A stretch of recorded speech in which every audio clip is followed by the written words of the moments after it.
ਸਤਿ ਸ਼੍ਰੀ ਅਕਾਲ, ਤੁਸੀਂ ਦੇਖ ਰਹੇ ਹੋ ਟੀਵੀ ਪੰਜਾਬ। ਸਾਡੇ ਇਸ ਖਾਸ ਪ੍ਰੋਗਰਾਮ ਜਸਟਿਸ ਨੋ ਲੀਗਲ ਰਾਈਟਸ ਦੇ ਵਿੱਚ ਤੁਹਾਡਾ ਸਵਾਗਤ ਹੈ। ਇਸ ਪ੍ਰੋਗਰਾਮ ਦੇ ਵਿੱਚ ਅੱਜ ਅਸੀਂ ਗੱਲ ਕਰਾਂਗੇ ਰਾਈਟ ਟੂ ਇਨਫੋਰਮੇਸ਼ਨ ਐਕਟ ਦੀ, ਜੋ 2002 ਦੇ ਵਿੱਚ ਜਿਹੜਾ ਸੀ ਪਹਿਲੀ ਵਾਰ ਲਾਗੂ ਹੋਇਆ। ਉਸ ਤੋਂ ਬਾਅਦ ਸੋਧੇ ਹੋਏ ਰੂਪ ਦੇ ਵਿੱਚ 2005 ਦੇ ਵਿੱਚ ਸਾਡੇ ਸਾਹਮਣੇ ਆਇਆ। ਅੱਜ ਇਹ ਜਿਹੜਾ ਐਕਟ ਹੈ ਉਹ ਬਹੁਤ ਵੱਡਾ ਯੋਗਦਾਨ ਦੇ ਰਿਹਾ ਹੈ ਆਮ ਲੋਕਾਂ ਦੇ ਲਈ, ਜੋ ਉਹਨਾਂ ਦੇ ਨਾਲ ਕਿਤੇ ਵੀ ਜ਼ਿਆਦਤੀ ਹੁੰਦੀ ਹੈ ਜਾਂ ਜਾਣਕਾਰੀ ਉਹਨਾਂ ਨੂੰ ਜ਼ਰੂਰੀ ਚਾਹੀਦੀ ਹੈ, ਤਾਂ ਉਸ ਦੇ ਵਿੱਚ ਜਿਹੜਾ ਹੈ ਇੱਕ ਜਵਾਬਦੇਹੀ ਤੈਅ ਕੀਤੀ ਗਈ ਹੈ। ਉਹ ਜਵਾਬਦੇਹੀ ਜਿਹੜੀ ਹੈ ਲੋਕਾਂ ਨੂੰ ਉਹਨਾਂ ਦੇ ਹੱਕ ਦਿਵਾਉਣ ਦੇ ਵਿੱਚ ਇੱਕ ਵੱਡੀ ਭੂਮਿਕਾ ਨਿਭਾਉਂਦੀ ਹੈ।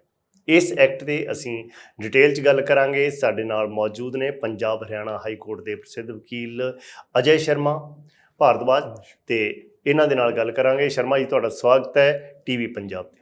ਤੁਹਾਡਾ ਵੀ ਸਵਾਗਤ ਹੈ ਸ਼ਰਮਾ ਜੀ, ਇਸ ਐਕਟ ਬਾਰੇ ਅਸੀਂ ਤੁਹਾਡੇ ਤੋਂ ਜਾਣਕਾਰੀ ਚਾਹਾਂਗੇ ਕਿ ਆਖਿਰ ਦਰਸ਼ਕਾਂ ਦੇ ਲਈ ਇਹ ਜਾਣਕਾਰੀ ਚਾਹਾਂਗੇ ਕਿ ਕਿਵੇਂ 2002 ਦੇ ਵਿੱਚ ਜਦੋਂ ਹੋਂਦ ਵਿੱਚ ਆ ਗਏ ਤਾਂ ਕਿਹੜੀਆਂ ਚੀਜ਼ਾਂ ਜਿਹੜੀਆਂ ਉਹ ਦੁਬਾਰਾ ਸੋਧ ਕਰਨੀਆਂ ਪਈਆਂ, 2005 ਦੇ ਵਿੱਚ ਇਹਨੂੰ ਨਵੇਂ ਰੂਪ ਦੇ ਵਿੱਚ ਲਾਗੂ ਕਰਨਾ ਪਿਆ। ਨਹੀਂ, ਇਹ ਤਾਂ ਜਿਹੜਾ 2002 ਦਾ ਐਕਟ ਸੀਗਾ ਉਹਨੂੰ ਕਹਿੰਦੇ ਸੀ ਕਿ ਫਰੀडम ਆਫ ਇਨਫੋਰਮੇਸ਼ਨ ਐਕਟ 2002। ਉਹਨੂੰ ਤਾਂ ਸਾਰਾ ਹੀ ਚੇਂਜ ਕਰਨਾ ਪਿਆ। ਉਹਦੇ ਚ ਕੀ ਸੀਗਾ, ਸਿਰਫ ਸਰਕਾਰੀ ਅਦਾਰੇ ਜਿਹੜੇ ਉਹ ਆਪਸ ਇੱਕ ਦੂਜੇ ਤੋਂ ਇਨਫੋਰਮੇਸ਼ਨ ਲੈਂਦੇ ਦਿੰਦੇ ਸੀਗੇ। ਜਿਵੇਂ ਸੈਂਟਰਲ ਤੋਂ ਸਟੇਟ ਨੇ ਲੈ ਲਈ, ਸਟੇਟ ਤੋਂ ਲੋਕਲ ਬਾਡੀਜ਼ ਨੇ ਲੈ ਲਈ, ਉਹਨਾਂ ਨੇ ਲੈ ਲਈ ਸੀ। ਆਮ ਪਬਲਿਕ ਦਾ, ਆਮ ਜਨਤਾ ਲਈ ਕੋਈ ਇਨਫੋਰਮੇਸ਼ਨ ਲੈਣਾ ਔਖਾ ਸੀਗਾ। ਤਾਂ ਉਹਦੇ ਸੋਧ ਕਰਨ ਲਈ ਇੱਕ ਨਵਾਂ ਐਕਟ ਸਰਕਾਰ ਲਿਆਈ ਜਿਹਦਾ ਨਾਮ था ਰਾਈਟ ਟੂ ਇਨਫੋਰਮੇਸ਼ਨ ਐਕਟ 2005। ਉਸ 'ਚ ਲੋਕਾਂ ਨੂੰ ਸਹੂਲੀਅਤ ਦੇਈ ਗਈ ਕਿ ਜਿਹੜੀ ਵੀ ਇਨਫੋਰਮੇਸ਼ਨ ਹੈ ਜਨਤਾ ਉਹ ਮੰਗ ਸਕਦੀ ਹੈ ਸਰਕਾਰੀ ਅਦਾਰਿਆਂ ਤੋਂ। ਜਿਹੜੇ ਸਰਕਾਰੀ ਅਦਾਰੇ ਜਿੱਦਾਂ ਗੌਰਮੈਂਟ 'ਚ ਕੋਈ ਵੀ ਕੰਮ ਹੁੰਦਾ ਹੈ, ਜਿੱਦਾਂ ਅਭੀ ਨਵੀਂ ਸੰਸਦ ਭਵਨ ਬਣੀ ਹੈ, ਤੁਸੀਂ ਉਹਦੇ 'ਚ ਇਨਫੋਰਮੇਸ਼ਨ ਮੰਗਦੇ ਹੋ ਨਵੀਂ ਸੰਸਦ ਭਵਨ ਕਦ ਬਣੀ, ਕਿਵੇਂ ਬਣੀ, ਕਿੰਨਾ ਖਰਚ ਆਇਆ, ਕਿਹਨੂੰ ਟੈਂਡਰ ਦਿਆ ਗਿਆ, ਕਿਹੜੀ ਟਾਈਲਾਂ ਲੱਗੀਆਂ, ਕਿਹੜੇ ਪਰਦੇ ਲੱਗੇ ਆ, ਕਿਹੜੀ ਖਿੜਕੀਆਂ ਲੱਗੀਆਂ। ਜਿੱਦਾਂ ਹੁਣ ਪਿੱਛੇ ਬੜਾ ਸ਼ੋਰ ਹੋਇਆ ਸੀਗਾ ਕਿ ਕੇਜਰੀਵਾਲ ਜੀ ਦਾ, ਕਿ ਉਹਨਾਂ ਦੇ ਘਰ 'ਚ ਪਰਦੇ ਲੱਗੇ ਆ, ਉਹ ਇੰਨੇ ਦੇ ਹੈ, ਖਿੜਕੀਆਂ ਦੇ ਟਾਇਲ ਇੰਨੀਆਂ ਦੀ ਹੈ, ਫਲਾਣਾ ਢਮਕਾਣਾ। ਇਵੇਂ ਹੀ ਸਾਰਾ ਰਾਈਟ ਟੂ ਇਨਫੋਰਮੇਸ਼ਨ ਐਕਟ ਦੇ ਰਾਹੀਂ। ਹਾਂਜੀ, ਤਾਂ ਕਿਉਂਕਿ ਉਹ ਪਬਲਿਕ ਦਾ ਖਰਚਾ ਹੋਇਆ ਸੀਗਾ, ਪਬਲਿਕ ਦਾ ਪੈਸਾ ਲੱਗਦਾ ਜਿੱਥੇ, ਉੱਥੇ ਤੁਸੀਂ ਉਹਨਾਂ ਤੋਂ RTI 'ਚ ਕੁਝ ਵੀ ਮੰਗ ਸਕਦੇ ਹੋ ਸਰਕਾਰ ਤੋਂ।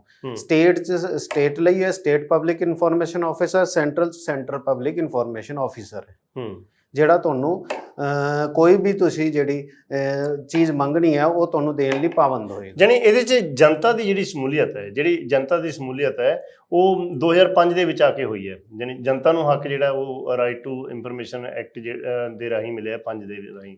2002 ਦੇ ਵਿੱਚ ਉਹ ਨਹੀਂ ਸੀ। ਨਹੀਂ, ਹਾਂਜੀ, 2005 'ਚ ਜਿਹੜਾ ਹੈ ਪੂਰਨਤਾ ਅਧਿਕਾਰ ਮਿਲ ਗਿਆ ਜਨਤਾ ਨੂੰ। ਹੁਣ ਜਨਤਾ ਕਿਸੇ ਨੇਤਾ ਦੇ ਬਾਰੇ, ਉਹਦੀ ਸੈਲਰੀ ਕਿੰਨੀ ਹੈ, ਉਹਦੇ ਬਾਰੇ ਕਿ ਉਹਦਾ ਮਕਾਨ ਕਿੰਨੇ ਹੈ, ਉਹ ਕਿੰਨੇ, ਜਿੱਦਾਂ ਹੁਣ ਕੋਈ ਵੀ ਜੱਜ ਵੀ ਅਪਾਇੰਟ ਹੁੰਦਾ ਹੈ, ਜੱਜ ਅਪਾਇੰਟ ਹੁੰਦੇ ਪਹਿਲੇ ਉਹ ਆਪਣਾ ਵੇਰਵਾ ਦਿੰਦਾ, ਮੇਰੇ ਕੋਲ ਇੰਨੀ ਪ੍ਰਾਪਰਟੀ ਹੈ, ਮੇਰੀ ਵਾਈਫ ਦੇ ਨਾਮ ਇੰਨੀ ਹੈ, ਬੱਚੇ ਦੇ ਨਾਮ ਇੰਨੀ ਹੈ, ਕਾਰ ਇੰਨੀ ਹੈ, ਕੋਠੀਆਂ ਇੰਨੀਆਂ, ਇੰਨੀ ਜ਼ਮੀਨ ਹੈ, ਸਾਰਾ ਵੇਰਵਾ ਉਹਨੂੰ ਦੇਣਾ ਪੈਂਦਾ ਹੈ। ਤਾਂ ਕਿ ਕੁਛ ਗੌਰਮੈਂਟ ਨੇ ਇਸ ਲਈ ਸਹੂਲੀਅਤ ਕਰੀ ਹੈ ਕਿ ਸਿੱਧਾ ਹਰ ਚੀਜ਼ ਲਈ RTI 'ਚ ਬੰਦੇ ਨੂੰ ਜਾਣ ਦੀ ਲੋੜ ਨਹੀਂ ਹੈ। ਕੁਛ ਇਨਫੋਰਮੇਸ਼ਨ ਤੁਹਾਨੂੰ ਨੈਟ ਤੋਂ ਅਵੇਲੇਬਲ ਹੈ, ਆਨਲਾਈਨ ਸਾਈਟ ਤੇ ਅਵੇਲੇਬਲ ਹੈ। ਜੈਸੇ ਹਾਈ ਕੋਰਟ ਦੀ ਸਾਈਟ ਤੇ ਜਾਓਗੇ ਤਾਂ ਪੰਜਾਬ ਹਰਿਆਣਾ ਹਾਈ ਕੋਰਟ ਦੇ ਜੱਜਸ ਦੀ ਸਾਰੀ ਡਿਟੇਲ ਆ ਜਾਊਗੀ ਕਿ ਉਹਨਾਂ ਦੀ ਕਿੰਨੀ ਸੈਲਰੀ ਹੈ, ਕਿੰਨੀ ਇਨਕਮ ਸੀਗੀ, ਕਿੰਨੀ ਇਨਕਮ ਪਹਿਲੇ ਸੀਗੀ, ਸਾਰਾ ਡਿਟੇਲ ਉਹ ਉਹਦੇ 'ਚ ਮਿਲ ਜੂਗੀ।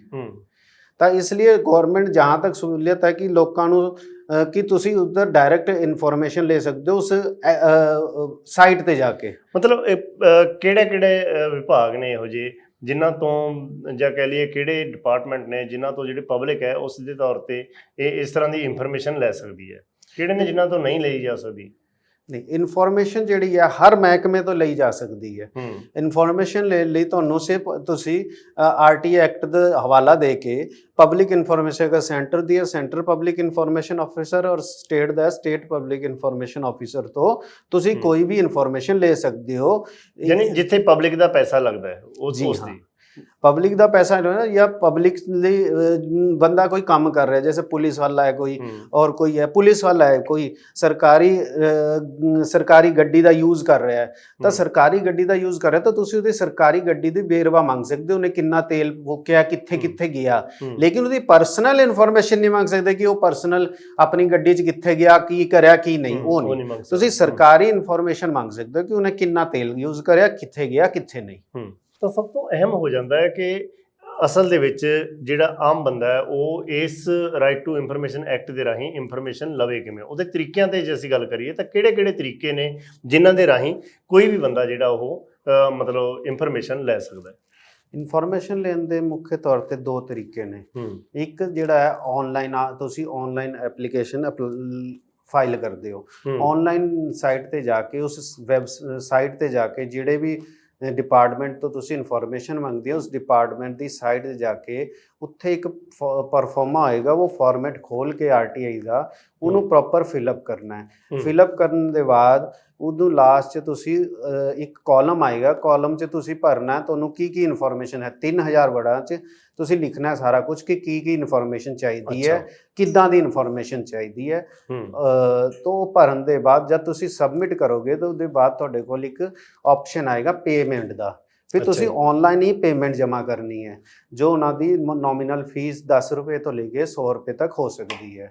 ਅਗਰ ਇਨਫੋਰਮੇਸ਼ਨ ਤੁਹਾਡੀ ਜ਼ਿਆਦਾ ਹੈ ਘੱਟ ਹੈ ਉਹ ਬਾਅਦ 'ਚ ਤੁਹਾਨੂੰ ਉਸ ਹਿਸਾਬ ਨਾਲ ਉਹ ਪੈਸੇ ਦੁਆਰਾ ਭਰਨੇ ਪੈਣਗੇ।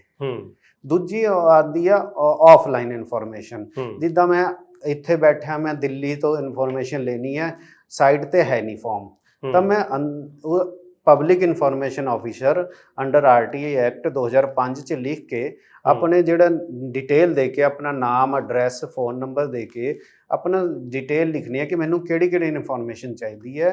ਫਿਰ ਉਸ ਸੰਬੰਧਿਤ ਵਿਭਾਗ ਨੂੰ ਉਹ ਤੁਸੀਂ ਰਜਿਸਟਰੀ ਕਰੋਗੇ, ਬਾਈ ਪੋਸਟ ਕਰੋਗੇ। ਉਹਦੀ ਜਿਹੜੀ ਰਸੀਦ ਰੱਖਣੀ ਹੈ ਔਰ ਜਿਹੜੀ ਤੁਸੀਂ ਭੇਜੋਗੇ ਉਹਦੀ ਜਿਹੜੀ ਹੈ ਤੁਸੀਂ ਆਪਣੇ ਕੋਲ ਕਾਪੀ ਵੀ ਰੱਖਣੀ ਹੈ, ਕਿਉਂਕਿ ਕੱਲ ਨੂੰ ਹੋ ਸਕਦਾ ਤੁਹਾਨੂੰ ਅਪੀਲ 'ਚ ਜਾਣਾ ਪਏ।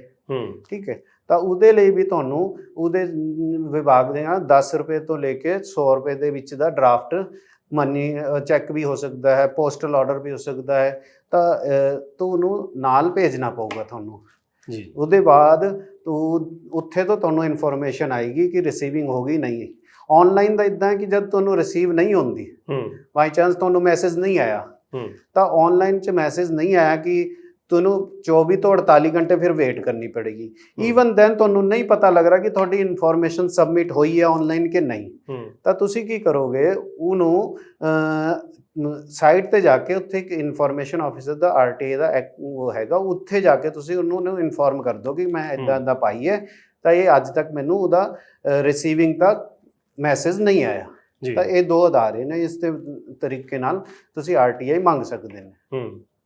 ਤੇ ਤੀਜਾ ਜਿਹੜਾ ਬਿਲਕੁਲ ਅਨਪੜ੍ਹ ਹੈ, ਅਨਪੜ੍ਹ ਲਈ ਇਹ ਹੈ ਕਿ ਉਹ ਡਿਪਾਰਟਮੈਂਟ 'ਚ ਜਾ ਸਕਦਾ ਹੈ, ਡਿਪਾਰਟਮੈਂਟ 'ਚ ਉਹ ਜਿਹੜਾ ਅਧਿਕਾਰੀ ਹੋਏਗਾ ਉਹਦੀ ਇਨਫੋਰਮੇਸ਼ਨ ਜਾਂ ਆਨਲਾਈਨ ਭਰ ਦੇਗਾ, ਉਸ ਤੋਂ ਜਿਹੜੀ ਫੀਸ ਹੋਏਗੀ ਉਹ ਦੇ ਕੇ ਉਸ ਨੂੰ ਰਿਸੀਵਿੰਗ ਦੇ ਦੇਗਾ। ਦੂਜਾ ਹੈ ਆਫਲਾਈਨ, ਉਹ ਜਿਹੜਾ ਡਿਪਾਰਟਮੈਂਟ ਜਾਏਗਾ ਉਹ ਡਿਪਾਰਟਮੈਂਟ ਉਹਨਾਂ ਆਫਲਾਈਨ ਸਾਰੀ ਇਨਫੋਰਮੇਸ਼ਨ ਜਿਹੜੀ ਚਾਹੀਦੀ ਉਹ ਲਿਖੇਗਾ, ਲਿਖ ਕੇ ਫਿਰ ਉਹ ਉਹਨੂੰ ਸਬਮਿਟ ਕਰੇਗਾ। ਸਬਮਿਟ ਕਰਨ ਦੇ ਬਾਅਦ ਉਹਨੂੰ ਰਿਸੀਵਿੰਗ ਦੇਗਾ ਔਰ ਕਾਪੀ ਇਨਫੋਰਮੇਸ਼ਨ ਜਿਹੜੀ ਆਰਟੀਆਈ 'ਚ ਮੰਗੀ ਹੈ ਉਹ ਜ਼ਰੂਰ ਲੈਣੀ ਹੈ ਨਾਲ, ਕਿ ਸਾਨੂੰ ਪਤਾ ਰਹੇ ਅਸੀਂ ਮੰਗਿਆ ਕੀ ਸੀਗਾ। ਤਾਂ ਇਹ ਮੈਥਡ ਨੇ। ਅੱਛਾ, ਇਹਦੇ ਵਿੱਚ ਕੋਈ ਡਾਕੂਮੈਂਟਸ ਵਗੈਰਾ ਦੀ ਜਿਹੜੀ ਹੈ ਜ਼ਰੂਰਤ ਪਊਗੀ, ਤਾਂ ਉਹ ਡਾਕੂਮੈਂਟਸ ਕਿਵੇਂ ਅਟੈਚ ਕਰਨੇ ਹੁੰਦੇ ਆ, ਜਾਂ ਫਿਰ ਡਾਕੂਮੈਂਟਸ ਦੀ ਜ਼ਰੂਰਤ ਹੀ ਨਹੀਂ ਹੈ, ਸਿਰਫ ਜਿਹੜੀ ਹੈ ਲਿਖ ਕੇ ਹੀ ਮੰਗੀ ਜਾ ਸਕਦੀ ਹੈ ਕਿ ਹਾਂ ਇਹ ਚੀਜ਼ ਹੈ? ਨਹੀਂ, ਡਾਕੂਮੈਂਟ ਤੁਸੀਂ ਸਿਰਫ ਅਗਰ ਬਿਲੋ ਪਾਵਰਟੀ ਲਾਈਨ ਤੋਂ ਨੀਚੇ ਹੋ, ਅਗਰ ਤਾਂ ਤੁਸੀਂ ਆਪਣਾ ਬਿਲੋ ਪਾਵਰਟੀ ਲਾਈਨ ਦਾ ਜਿਹੜਾ ਕਾਰਡ ਇਸ਼ੂ ਹੋਇਆ ਤੁਹਾਨੂੰ ਗਵਰਨਮੈਂਟ ਦੀ ਤਰਫੋਂ ਉਹ ਡਾਊਨਲੋਡ ਕਰਕੇ ਪੇਸਟ ਕਰਨਾ। ਤੁਸੀਂ ਕੋਈ ਵੀ ਆਪਣੇ ਉਸ 'ਚ ਜਿਹੜਾ ਫਾਰਮ ਭਰਿਆ ਤੁਸੀਂ ਆਪਣਾ ਨਾਮ, ਐਡਰੈਸ, ਫੋਨ ਨੰਬਰ ਦੇ ਦਿੱਤਾ, ਤੁਸੀਂ ਆਪਣਾ ਕੋਈ ਵੀ ਆਈ ਜਾਣਕਾਰੀ ਦੇ ਲਈ ਕੋਈ ਡਾਕੂਮੈਂਟਸ ਦੀ ਜ਼ਰੂਰਤ ਨਹੀਂ ਹੈ, ਕੁਝ ਵੀ ਉਸ 'ਤੇ ਅਪਲੋਡ ਨਹੀਂ ਕਰਨਾ, ਉਹਦਾ ਮਿਸਯੂਜ਼ ਹੋ ਸਕਦਾ ਹੈ, ਤਾਂ ਤੁਸੀਂ ਉਹਨੂੰ ਯੂਜ਼ ਨਹੀਂ ਕਰਨਾ ਕੋਈ ਵੀ ਡਾਕੂਮੈਂਟ। ਇੱਕ ਜਾਣਨਾ ਚਾਹਾਂਗੇ ਕਿ ਮੰਨ ਲਓ ਆਪਾਂ ਆਰਟੀਆਈ ਲੈਣੀ ਹੈ, ਤਾਂ ਆਰਟੀਆਈ ਲੈਣ ਵਾਸਤੇ ਜਿਹੜਾ ਹੈ ਉਹ ਪ੍ਰੋਸੈਸ ਕੀ ਹੈ? ਆਮ ਜੇ ਆਪਾਂ ਲੋਕਾਂ ਦੀ ਗੱਲ ਕਰੀਏ, ਅੱਜ ਵੀ ਬਹੁਤ ਸਾਰੇ ਲੋਕ ਇਹੋ ਜਿਹੇ ਨੇ ਜਿਨ੍ਹਾਂ ਨੂੰ ਜਿਹੜੇ ਆਰਟੀਆਈ ਰਾਹੀਂ ਜਾਣਕਾਰੀ ਤਾਂ ਲੈਣਾ ਚਾਹੁੰਦੇ ਨੇ, ਪਰ ਉਹਨਾਂ ਨੂੰ ਪਤਾ ਨਹੀਂ ਕਿ ਇਹ ਜਾਣਕਾਰੀ ਲਈ ਕਿਵੇਂ ਜਾ ਸਕਦੀ ਹੈ। ਦੇਖੋ, ਆਰਟੀਆਈ ਲੈਣ ਦੇ ਜਿਹੜੇ ਹੈ ਦੋ ਸਲੀਕੇ ਨੇ। ਇੱਕ ਤਾਂ ਤੁਸੀਂ ਆਨਲਾਈਨ ਲੈ ਸਕਦੇ ਹੋ, ਆਨਲਾਈਨ ਆਰਟੀ ਇਨਫੋਰਮੇਸ਼ਨ ਦਾ ਜਿਹੜਾ ਫਾਰਮ ਖੋਲੋਗੇ, ਉੱਥੇ ਆਰਟੀਆਈ ਐਕਟ 'ਚ ਜਾਓਗੇ, ਉਸ ਮੰਤਰਾਲੇ 'ਚ ਜਾਓਗੇ, ਮੰਤਰਾਲੇ 'ਚ ਉਧਰ ਆਰਟੀਆਈ ਦਾ ਹਰ ਇੱਕ ਕਾਲਮ ਹੈਗਾ, ਉੱਥੇ ਤੁਸੀਂ ਆਪਣੀ ਕਾਲਮ ਖੋਲੋਗੇ ਤਾਂ ਉੱਥੇ ਸਾਰਾ ਵੇਰਵਾ ਤੁਹਾਨੂੰ ਭਰਨਾ ਪਏਗਾ। ਸਾਰਾ ਵੇਰਵਾ ਭਰਨ ਦੇ ਬਾਅਦ ਤੁਹਾਨੂੰ ਅੱਗੇ ਦੱਸੂਗਾ ਕਿ ਅੱਗੇ ਤੁਸੀਂ ਅਗਰ ਬਿਲੋ ਪਾਵਰਟੀ ਲਾਈਨ ਤੋਂ ਆਉਂਦੇ ਹੋ, ਬਿਲੋ ਪਾਵਰਟੀ ਲਾਈਨ ਤੋਂ ਅਗਰ ਤੁਸੀਂ ਨੀਚੇ ਹੋ ਤਾਂ ਤੁਹਾਡਾ ਕੋਈ ਪੈਸਾ ਨਹੀਂ ਲੱਗੇਗਾ। ਤੁਹਾਨੂੰ ਨੀਲੇ ਕਾਰਡ ਧਾਰਕ ਜਿਵੇਂ ਪੰਜਾਬ ਪੰਜਾਬ ਚ ਹੁੰਦੇ ਆ। ਹਾਂਜੀ। ਹੂੰ ਤਾਂ ਉਹਨਾਂ ਦਾ ਕੀ ਹੈ, ਉਹ ਜਿਹੜਾ ਬਿਲੋ ਪਾਵਰਟੀ ਲਾਈਨ ਤੋਂ ਉਸ ਨੂੰ ਆਪਣਾ ਕਾਰਡ ਅਪਲੋਡ ਕਰਨਾ ਪੜੇਗਾ ਕਿ ਮੈਂ ਬਿਲੋ ਪਾਵਰਟੀ ਲਾਈਨ ਤੋਂ, ਤਾਂ ਮੈਨੂੰ ਇਨਫੋਰਮੇਸ਼ਨ ਦੇਈ ਜਾਏ, ਠੀਕ ਹੈ। ਲੇਕਿਨ ਜਿਹੜਾ ਫਾਰਮ ਭਰਿਆ ਜਾਏਗਾ ਉਸ 'ਤੇ ਤੁਹਾਨੂੰ ਫੀਸ ਲੱਗੂਗੀ 10 ਰੁਪਏ ਤੋਂ ਲੈ ਕੇ 100 ਰੁਪਏ ਤੱਕ ਹੋ ਸਕਦੀ ਹੈ, ਉਸ ਤੋਂ ਜ਼ਿਆਦਾ ਵੀ ਹੋ ਸਕਦੀ ਹੈ। ਉਹਦਾ ਸਲੀਕਾ ਇਹ ਹੈ ਕਿ ਤੁਸੀਂ ਜਦ ਫਾਰਮ ਭਰੋਗੇ ਆਨਲਾਈਨ, ਤਾਂ ਆਨਲਾਈਨ 10 ਰੁਪਏ ਜਾਂ 50 ਰੁਪਏ ਜੋ ਵੀ ਉਹ ਭਰਨਗੇ ਉਹ ਤੁਹਾਨੂੰ ਉਸ ਟਾਈਮ ਦੇਣੀ ਪਏਗੀ। ਬਕਾਇਦਾ ਜਿਹੜੀ ਫੀਸ ਹੋਏਗੀ ਉਹ ਤੁਹਾਨੂੰ ਬਾਅਦ 'ਚ ਜਦ ਉਹ ਮੰਗਣਗੇ, ਤੁਹਾਨੂੰ RTI 'ਚ ਇਨਫੋਰਮੇਸ਼ਨ ਦੇਣਗੇ ਤਾਂ ਦੇਣੀ ਪਏਗੀ। ਜਾਨੀ ਵੈਸੇ ਤਾਂ 10 ਰੁਪਏ ਹੀ ਬਣੇਗੀ, ਹੈ ਨਾ, 10 ਰੁਪਏ ਦਾ ਪੋਸਟਲ ਆਰਡਰ ਲਗਾ ਦਿਓ ਜਾਂ ਆਨਲਾਈਨ ਫੀਸ ਭਰ ਦਿਓ। ਪਰ ਉਸ ਤੋਂ ਬਾਅਦ ਸਾਡੇ ਡਾਕੂਮੈਂਟ ਕਿੰਨੇ ਕੁ ਹੈਵੀ ਨੇ, ਕਿਸ ਤਰ੍ਹਾਂ ਦੀ ਜਾਂਚ ਹੋਣੀ ਹੈ, ਜਿੱਦਾਂ ਉਸ ਤੁਸੀਂ ਤੇ ਕੋਈ ਨਿਰਭਰ ਹੋਏਗੀ ਨਾ ਬਾਕੀ ਦੀ ਫੀਸ ਤਾਂ। ਹਾਂ, ਜਿੱਦਾਂ ਤੁਸੀਂ ਕੋਈ ਇਨਫੋਰਮੇਸ਼ਨ ਮੰਗ ਰਹੇ ਹੋ, ਵੀਡੀਓ ਮੰਗ ਰਹੇ ਹੋ, कोई हम्म। और इन्फॉर्मेशन मेथड मांग रहे हो, तो वीडियो देनी है, अगर कुछ और देना है तो हो सकता है 100 रुपए तो भी ज्यादा पैसे लग जाए। वो एक्सपेंसिव, हाँ जी, वो एक्सपेंसिव ਤੁਹਾਨੂੰ ਅਫੋਰਡ ਕਰਨੇ ਪੈਣਗੇ। ਦੂਜਾ ਤਰੀਕਾ ਹੈ ਤੁਸੀਂ ਰਿਟਰਨ ਚ ਦੋਗੇ। ਰਿਟਰਨ ਚ ਕੀ ਹੈ, ਤੁਸੀਂ ਉਸ ਡਿਪਾਰਟਮੈਂਟ ਨੂੰ ਅੰਦਰ ਅਗਰ ਤੁਹਾਨੂੰ ਨਹੀਂ ਪਤਾ ਕਿ ਕਿਹਨੂੰ ਲਿਖਣਾ ਹੈ, तो ਇਨਫੋਰਮੇਸ਼ਨ ਪਬਲਿਕ ਇਨਫੋਰਮੇਸ਼ਨ ਆਫੀਸਰ ਲਿਖ ਦੋ। ਸਿਰਫ ਪਬਲਿਕ ਇਨਫੋਰਮੇਸ਼ਨ ਆਫੀਸਰ ਲਿਖਣ ਨਾਲ ਉਹ ਆਪਣੇ ਆਪ ਚਿੱਠੀ ਜਿਹੜੀ ਆ ਆਪਣੇ ਆਪ ਪਹੁੰਚ ਜੂਗੀ ਸਿਰਫ ਮੰਤਰਾਲੇ, ਮਤਲਬ ਉੱਪਰ ਪਬਲਿਕ ਇਨਫੋਰਮੇਸ਼ਨ ਆਫੀਸਰ ਜਾਂ ਹੇਠਾਂ ਬਸ ਉਸ ਵਿਭਾਗ ਦਾ ਨਾਮ। ਹਾਂ, ਵਿਭਾਗ ਦਾ ਨਾਮ ਔਰ ਪਬਲਿਕ ਇਨਫੋਰਮੇਸ਼ਨ ਆਫੀਸਰ, ਤਾਂ ਉਹਦੇ ਕੋਲ ਪਹੁੰਚ ਜੂਗੀ। ਵੈਸੇ ਵੀ ਜਿਹੜਾ ਤੁਹਾਡਾ ਸਲੀਕਾ ਹੈ, ਅਗਰ ਗਲਤ ਜਗ੍ਹਾ ਵੀ ਤੁਹਾਡਾ ਕੋਈ RTI ਪਹੁੰਚਦੀ ਹੈ, ਗਲਤ ਜਗ੍ਹਾ ਪਹੁੰਚਣ ਦੇ ਬਾਵਜੂਦ ਵੀ ਸੰਵਿਧਾਨ 'ਚ ਔਰ ਹੁਣ ਅਮੈਂਡਮੈਂਟ ਹੋ ਚੁੱਕੀ ਹੈ ਕਿ ਤੁਸੀਂ ਸਿੱਧਾ ਉਹਨੂੰ ਜਿਹੜਾ ਜਿਹਨੇ ਉਹਨੂੰ ਰਾਈਟ ਟੂ ਇਨਫੋਰਮੇਸ਼ਨ ਐਕਟ ਦੇਣਾ ਹੈ ਤਾਂ ਉਹਦੇ ਕੋਲ ਉਹ ਭੇਜ ਦਿੰਦਾ। ਡਿਪਾਰਟਮੈਂਟ ਦੀ ਡਿਊਟੀ ਹੈ ਕਿ ਉਹ ਉਹਨੂੰ ਭੇਜੇਗਾ ਔਰ ਤੁਹਾਨੂੰ ਇਨਫੋਰਮੇਸ਼ਨ ਕਰੇਗਾ, ਤੁਸੀਂ ਤੁਹਾਡੀ ਇਨਫੋਰਮੇਸ਼ਨ ਫਲਾਣੇ ਬੰਦੇ ਨੂੰ ਭੇਜ ਦੀ ਗਈ ਹੈ, ਉਹ ਦਊਗਾ ਤੁਹਾਨੂੰ। ਜੇ ਆਪਾਂ ਹੇਠਲੇ ਲੈਵਲ ਦੀ ਗੱਲ ਕਰੀਏ, ਆਮ ਲੋਕ ਜਿਹੜੇ ਨੇ ਨਾ ਉਹ ਜ਼ਿਆਦਾਤਰ ਹੇਠਲੇ ਪੱਧਰ ਦੀ ਗੱਲ ਕਰਦੇ ਨੇ। ਉਹ ਮਤਲਬ ਉੱਪਰਲੇ ਜਿਹੜੇ ਮੰਤਰੀ ਲੈਵਲ ਦੀ ਇਨਫੋਰਮੇਸ਼ਨ ਹੈ ਹੋਰ ਹੈ, ਉਹ ਜ਼ਿਆਦਾ ਖਾਸ ਲੋਕ ਹੀ ਕਰਦੇ ਆ ਜਾਂ RTI ਐਕਟਿਵਿਸਟ ਹੀ ਕਰਦੇ ਆ। ਜਿਹੜੇ ਆਮ ਪਬਲਿਕ ਹੈ, ਮੰਨ ਲਓ ਕਿਸੇ ਨੇ ਨੀਲੇ ਕਾਰਡਾਂ ਦੀ ਕਿੰਨੇ ਕਾਰਡ ਕੱਟੇ ਗਏ ਜੀ, ਕਿੰਨੇ ਰਹਿ ਗਏ ਜੀ, ਸਾਡਾ ਕਾਰਡ ਕੱਟਿਆ ਗਿਆ, ਕਿਉਂ ਕੱਟਿਆ, ਮੰਨ ਲਓ ਆਪਾਂ ਜਨਹਿਤ ਦੀ ਗੱਲ ਕਰੀਏ ਕਿ ਇੱਕ ਥੋੜ੍ਹਾ ਜਿਹਾ ਪੜ੍ਹਿਆ ਲਿਖਿਆ ਬੰਦਾ RTI ਪਾਉਣੀ ਚਾਹੁੰਦਾ ਹੈ, ਤਾਂ ਉਹਦੇ ਲਈ ਇਹ ਜ਼ਰੂਰੀ ਹੈ ਵੀ ਉਹਨੂੰ ਉੱਪਰੀ ਇਹ ਕਰਨੀ ਪੈਣੀ ਹੈ, ਜਾਂ ਉਹ ਸਥਾਨਕ ਪੱਧਰ ਤੇ ਆਫਿਸ ਦੇ ਵਿੱਚ ਵੀ ਦੇ ਸਕਦਾ ਹੈ ਕੋਈ ਰਿਟਰਨ ਦੇ ਵਿੱਚ? ਨਹੀਂ, ਹਰ ਡਿਪਾਰਟਮੈਂਟ 'ਚ ਜਿਹੜਾ ਹੈ ਨਿਚਲੇ ਪੱਧਰ ਤੋਂ ਹੀ ਸ਼ੁਰੂ ਹੁੰਦੀ ਹੈ। ਜਿਹੜੀ ਇਨਫੋਰਮੇਸ਼ਨ ਤੁਸੀਂ ਮੰਗਣੀ ਆ ਉਹ ਨਿਚਲੇ ਤਬਕੇ ਤੋਂ ਹੀ ਸ਼ੁਰੂ ਹੁੰਦੀ ਹੈ। ਪਹਿਲੇ ਸੁਪਰੀਟੈਂਡੈਂਟ ਹੁੰਦਾ ਹੈ ਕੋਈ ਡਿਪਾਰਟਮੈਂਟ ਦਾ, ਜਾਂ ਕੋਈ ਔਰ ਆਫਿਸਰ ਅਪਾਇੰਟ ਹੁੰਦਾ ਹੈ ਜਿਹੜਾ ਉਹ ਇਨਫੋਰਮੇਸ਼ਨ ਦੇਣ ਲਈ ਬਾध्य ਹੈ। ਉਹਦੇ ਬਾਅਦ ਅਪੀਲ ਅਥਾਰਟੀ ਹੈ, ਉਹ ਹਾਈਅਰ ਅਥਾਰਟੀ ਹੈ। ਫਿਰ ਸੈਕਿੰਡ ਅਪੀਲ ਜਾਏਗੀ, ਉਹ ਉੱਪਰ ਸੈਂਟਰਲ ਤੱਕ ਜਾਏਗੀ, ਜਾਂ ਸਟੇਟ ਹੈ ਤਾਂ ਸਟੇਟ ਹਾਈਅਰ ਅਥਾਰਟੀ ਤੱਕ ਜਾਏਗੀ ਇਨਫੋਰਮੇਸ਼ਨ। ਮਤਲਬ ਹੇਠਲੇ ਪੱਧਰ ਤੇ ਉਹ ਜਾ ਕੇ ਆਪਣੀ ਐਪਲੀਕੇਸ਼ਨ ਦੇ ਸਕਦਾ ਹੈ, ਜਿਹੜੀ ਹੈ ਮੰਨ ਲਓ SDM ਦਫ਼ਤਰ 'ਚ ਜਾਣੇ ਜਾਂ ਡਿਪਟੀ ਕਮਿਸ਼ਨਰ ਦਫ਼ਤਰ 'ਚ ਵੀ RTI ਦੇ ਸਕਦਾ, SDM 'ਚ ਵੀ ਦੇ ਸਕਦਾ ਹੈ, ਸਕੂਲ ਦੇ ਪ੍ਰਿੰਸੀਪਲ ਤੋਂ ਵੀ ਮੰਗ ਸਕਦਾ ਹੈ। ਤਾਂ ਉਹ ਸਕੂਲ ਦੇ ਪ੍ਰਿੰਸੀਪਲ ਨੂੰ ਦੇ ਸਕਦਾ ਉਹ RTI ਜਿਹੜਾ ਫਾਰਮ ਭਰ ਕੇ? ਹਾਂਜੀ, ਉਹ RTI ਭਰ ਕੇ ਦੇ ਸਕਦਾ। ਉੱਧਰ ਵੀ ਇਨਫੋਰਮੇਸ਼ਨ ਆਫੀਸਰ ਹੋਏਗਾ ਸਕੂਲ 'ਚ, ਉਹ ਦੇਊਗਾ ਤੁਹਾਨੂੰ ਇਨਫੋਰਮੇਸ਼ਨ। ਦੇਖੋ ਹੁਣ ਇੱਥੇ ਇੱਕ ਗੱਲ ਆ ਗਈ, ਮੈਂ ਛੋਟੇ ਪੱਧਰ ਤੇ ਜਾਣਾ ਚਾਹੁੰਦਾ ਤਾਂ ਕਿ ਆਪਣੇ ਪ੍ਰੋਗਰਾਮ ਦਾ ਲਾਭ ਆਮ ਲੋਕਾਂ ਨੂੰ ਮਿਲੇ, ਹੈ ਨਾ। ਤੇ ਜਦੋਂ ਕਿਸੇ ਬਹੁਤ ਘੱਟ ਪੜ੍ਹੇ ਲਿਖੇ ਬੰਦੇ ਨੇ RTI ਪਾਉਣੀ ਹੁੰਦੀ ਹੈ ਤਾਂ ਉਹਦੇ ਕੋਲ ਇੱਕ ਪ੍ਰੋਬਲਮ ਹੁੰਦੀ ਹੈ, ਉਹਨੂੰ ਪਤਾ ਹੀ ਨਹੀਂ ਹੁੰਦਾ ਵੀ ਮੈਂ ਕਰਾਂ ਕੀ, ਜਾਵਾਂ ਕਿੱਥੇ। ਜਿੱਦਾਂ ਆਪਾਂ ਕਹਿ ਰਹੇ ਹਾਂ ਕਿ ਇੱਕ ਫਾਰਮ ਭਰਨਾ ਹੈ ਤੇ ਨਾਲ ਉਹਦੇ 10 ਰੁਪਏ ਦਾ ਪੋਸਟਲ ਆਰਡਰ ਲਾ ਦਿਓ ਜਾਂ ਕਿਸੇ ਵੀ ਤਰ੍ਹਾਂ ਉਹ ਫੀਸ ਭਰ ਦਿਓ। ਤੇ ਹੁਣ ਚੱਕਰ ਇਹ ਹੈ, ਉਹ ਜਿਹੜਾ ਫਾਰਮ ਹੈ ਉਹ ਫਾਰਮ ਇੱਕ ਆਮ ਬੰਦੇ ਨੂੰ ਚਾਹੀਦਾ, 8-10 ਪੜ੍ਹੇ ਬੰਦੇ ਨੂੰ ਉਹਨੂੰ RTI ਦਾ ਫਾਰਮ ਚਾਹੀਦਾ, ਉਹ ਕਿੱਥੋਂ ਲਊਗਾ? ਹੇਠਲੇ ਪੱਧਰ ਤੇ ਗੱਲ ਕਰੀ, ਕਿੱਥੋਂ ਮਿਲ ਜਾਂਦਾ ਹੈ, ਕਿਹੜੇ ਦਫ਼ਤਰਾਂ 'ਚ? ਨਹੀਂ, ਫਾਰਮ ਦਾ ਜਿਹੜਾ ਹੈ ਆਨਲਾਈਨ ਜਿਹੜੀ ਡਿਪਾਰਟਮੈਂਟ ਹੋਏਗਾ ਉਹਦੀ ਵੈਬਸਾਈਟ ਤੇ ਪਾਰਟਿਕੂਲਰ ਫਾਰਮ ਅਪਲੋਡ ਹੈ। ਅਗਰ ਉਹ ਤੁਸੀਂ ਕਢਾਉਣਾ ਚਾਹੋ ਤਾਂ ਤੁਸੀਂ ਕਢਾ ਸਕਦੇ। ਜਿੱਦਾਂ ਅਨਪੜ੍ਹ ਆਦਮੀ ਹੈ, ਰਿਕਸ਼ਾ ਵਾਲਾ, ਵੀ ਮਿਲ ਸਕਦਾ ਮਤਲਬ? ਹਾਂਜੀ, ਜਿੱਦਾਂ ਮਤਲਬ ਸਾਈਬਰ ਕੈਫੇ ਆਪਣੇ ਬਣੇ ਹੁੰਦੇ ਨੇ ਜਿੱਥੇ ਫਾਰਮ ਵਗੈਰਾ ਮਿਲਦੇ ਨੇ, ਆਮ ਦੁਕਾਨਾਂ ਤੇ ਮਿਲ ਸਕਦਾ। ਆਮ ਦੁਕਾਨਾਂ ਤੇ ਅਗਰ ਉਹ ਅਪਲੋਡ ਹੈ, ਡਿਪਾਰਟਮੈਂਟ ਨੇ ਉਹਦੇ ਸਾਈਟ ਤੇ ਪਾਇਆ ਹੋਇਆ ਹੈ, ਤਾਂ ਤੁਸੀਂ ਉਹਨੂੰ ਲੈ ਸਕਦੇ ਹੋ। ਦੂਜਾ ਤਰੀਕਾ ਹੈ, ਜਿੱਦਾਂ ਅਨਪੜ੍ਹ ਹੈ, ਰਿਕਸ਼ਾ ਵਾਲਾ ਹੈ, ਰੇਹੜੀ ਵਾਲਾ ਹੈ, ਉਹਨੂੰ ਲਿਖਣਾ ਪੜ੍ਹਨਾ ਨਹੀਂ ਆਉਂਦਾ, ਕੁਝ ਨਹੀਂ ਆਉਂਦਾ, ਉਹਨੇ ਇਨਫੋਰਮੇਸ਼ਨ ਕਿੱਦਾਂ ਲੈਣੀ ਹੈ? ਇੱਕ ਰੇਹੜੀ ਵਾਲਾ ਹੈ, ਉਹਦੀ ਰੇਹੜੀ ਜ਼ਬਰਦਸਤੀ ਚੱਕ ਕੇ ਲੈ ਗਏ, ਠੀਕ ਹੈ, ਉਹਨੂੰ ਨਹੀਂ ਪਤਾ ਆਪਣਾ ਅਧਿਕਾਰ ਕਿ ਰੇਹੜੀ ਕਿੱਦਾਂ, ਸ਼ਹਿਰਾਂ ਦੇ ਵਿੱਚ ਅਕਸਰ ਹੁੰਦਾ ਹੈ, ਤਾਂ ਰੇਹੜੀ ਦੇ ਬਾਰੇ ਨਹੀਂ ਪਤਾ ਕਿ ਰੇਹੜੀ ਦਾ ਹੁਣ ਮੈਂ ਰੇਹੜੀ ਛੁਡਵਾ ਲੂੰ, ਕਿ ਛੁਡਵਾਉਣ ਦੇ ਬਾਅਦ ਉਹਨੂੰ RTI ਕਿੱਦਾਂ ਲੈ ਸਕਦਾ ਹੈ? ਤਾਂ ਉਹਦੇ ਲਈ ਉਹਨੇ ਡਿਪਾਰਟਮੈਂਟ ਜਾਣਾ ਹੈ, ਡਿਪਾਰਟਮੈਂਟ 'ਚ ਬੰਦਾ ਹੈ, ਉਹ ਉਹਦੀ ਤਰਫੋਂ ਸਾਰੀ ਜਿਹੜਾ ਫਾਰਮ ਫਿਲਅਪ ਕਰੇਗਾ ਜਾਂ ਐਪਲੀਕੇਸ਼ਨ ਲਿਖੇਗਾ। ਤਾਂ ਮੰਨ ਲਓ ਨਗਰ ਨਿਗਮ ਨੇ ਕਿਸੇ ਦੀ ਰੇਹੜੀ ਫੜੀ ਚੁੱਕ ਲਈ, ਠੀਕ ਹੈ, ਜਾਂ ਨਗਰ ਕੌਂਸਲ ਨੇ ਚੁੱਕ ਲਈ, ਤਾਂ ਫਿਰ ਉਹ ਉੱਥੇ ਜਾ ਕੇ ਆਰਟੀਆਈ ਪਾ ਸਕਦਾ, ਜਾਣਕਾਰੀ ਮੰਗ ਸਕਦਾ। ਹਾਂਜੀ, ਉਹ ਜਾਣਕਾਰੀ ਮੰਗ ਸਕਦਾ ਹੈ ਕਿ ਮੇਰੀ ਜਿਹੜੀ ਰੇਹੜੀ ਹੈ ਮੈਨੂੰ ਇੱਥੇ ਲਾਉਣ ਦੀ ਇਜਾਜ਼ਤ ਦੀ ਗਈ ਹੈ, ਮੈਨੂੰ ਪਰਮਿਸ਼ਨ ਦੀ ਗਈ ਹੈ, ਈਵਨ ਇਹਦੇ ਬਾਵਜੂਦ ਮੇਰੀ ਰੇਹੜੀ ਨੂੰ ਇੱਥੇ ਤੋਂ ਚੱਕਿਆ ਗਿਆ ਹੈ, ਕਿਸ ਅਧਾਰਿਆਂ ਦੇ ਤਹਿਤ ਚੱਕਿਆ ਗਿਆ ਹੈ, ਕਿਉਂ ਚੱਕਿਆ ਗਿਆ, ਮੇਰੀ ਗਲਤੀ ਕੀ ਸੀਗੀ, ਉਹ ਸਾਰਾ ਕੁਝ ਉਹ ਮੰਗ ਸਕਦਾ ਉਹਨਾਂ ਤੋਂ। ਅੱਛਾ ਜੀ, ਮੰਨ ਲਓ ਇੱਕ ਰੇਹੜੀ ਫੜੀ ਵਾਲਾ, ਮੈਂ ਜਮਾ ਹੇਠਲੇ ਪੱਧਰ ਦੀ ਗੱਲ ਕਰੂੰਗਾ, ਮੰਨ ਲਓ ਇੱਕ ਅਨਪੜ੍ਹ ਬੰਦਾ ਹੈ ਰੇਹੜੀ ਫੜੀ ਵਾਲਾ, ਠੀਕ ਹੈ, ਤਾਂ ਉਹ ਫਾਰਮ ਤਾਂ ਖੁਦ ਤਾਂ ਭਰ ਨਹੀਂ ਸਕੇਗਾ, ਠੀਕ ਹੈ, ਤਾਂ ਉਹਦੇ ਕੋਲੇ ਕੀ ਤਰੀਕਾ ਹੋਏਗਾ ਕਿ ਉਹ ਆਰਟੀਆਈ ਵੀ ਚਾਹੁੰਦਾ ਹੈ ਸਿੱਧੀ, ਮੰਨ ਲਓ ਮੈਂ ਸਿੱਧਾ ਜਾ ਕੇ ਇੱਕ ਅਨਪੜ੍ਹ ਉਸਦੇ ਤੌਰ ਤੇ, ਤਾਂ ਮੈਂ ਉਹ ਆਰਟੀਆਈ ਕਿਵੇਂ ਪਾਊਂਗਾ ਜਾ ਕੇ?